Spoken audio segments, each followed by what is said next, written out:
Hello everyone, কেমন আছেন সবাই? গতকাল অর্থাৎ 22শে জানুয়ারি আমাদের পিরোজপুরে বেশ বড় আকারে একটা বাইসাইকেল র্যালি হয়ে গিয়েছে, যেটা আপনারা দেখতেই পাচ্ছেন যে প্রচুর পরিমাণে সাইকেলিস্টরা এসেছিল এই র্যালিতে। এই র্যালিতে পিরোজপুরের জেলা উপজেলা বিভিন্ন জায়গা থেকে অনেক সাইকেলিস্টরা অংশগ্রহণ করেছে, যেখানে ছেলে এবং মেয়ে সকলেই উপস্থিত ছিল। এই র্যালি স্টার্ট হওয়ার পূর্বে আমি সাইমনের সাইকেল দিয়ে কিছুটা সাইকেল স্টান্ট করেছিলাম, যেখানে পুলিশ সদস্যরা উপস্থিত ছিল। এর আগে আমি পিরোজপুরে এত বড় সাইকেল র্যালি কখনোই দেখিনি, যেখানে অসংখ্য সাইকেলিস্টরা উপস্থিত ছিল, বিভিন্ন সাংবাদিকরা উপস্থিত ছিল। আপনারা দেখতেই পাচ্ছেন আমার পিছনে কতজন সাইকেলিস্টরা উপস্থিত রয়েছে। র্যালি চলাকালীন এক মাঝে আমাদের পিরোজপুরের কন্টেন্ট ক্রিয়েটর ও বাইক স্ট্যান্ড রাইডার আকিবুর রহমান ভাইয়ের সাথে দেখা হয়ে যায়। তখন আকিব ভাইয়া তার কন্টেন্ট ভিডিওতে আমাকে অ্যাড করে।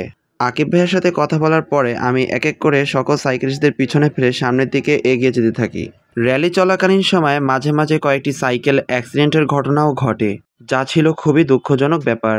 র্যালি চলাকালীন সময় আমি একটু রিস্ক নিয়ে ভিডিও করার চেষ্টা করি, যেখানে আপনারা দেখতেই পাচ্ছেন অসংখ্য সাইকেলিস্ট আমরা একসাথে কি সুন্দর র্যালি করছি। র্যালির শুরুর দিকে বিভিন্ন টিভি চ্যানেলের সাংবাদিক এবং তার সাথে ফায়ার সার্ভিস ও পুলিশ সদস্যরা আমাদেরকে প্রোটোকলের মাধ্যমে র্যালিটি সুন্দরভাবে পরিচালনা করছিল। অন্যদিকে আকিব ভাইয়া তার প্রত্যেকটি ভিডিও শুটে আমাদেরকে নিয়ে ভিডিও করছিল। সাইকেল চালাতে গিয়ে ক্লান্ত হয় কিছু কর্মীরা আমাদেরকে পানির মাধ্যমে সাহায্য করে র্যালিটি সুন্দরভাবে পরিচালনা করার জন্য।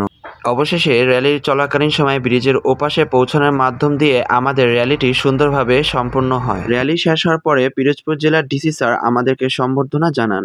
রাইড শেষে আমি এবং আমার টিম মেম্বার্সরা সবাই আকিব ভাইয়ের সাথে ফটোগ্রাফি করি। তো এভাবেই মূলত 22শে জানুয়ারি আমাদের পিরোজপুরের বড় বাইসাইকেল র্যালিটি সুন্দরভাবে সম্পন্ন হয়। সো এরকম ভিডিও ও ব্লগ পেতে আমার চ্যানেলটি সাবস্ক্রাইব করুন ও ফেসবুক পেজটি ফলো করুন। ধন্যবাদ।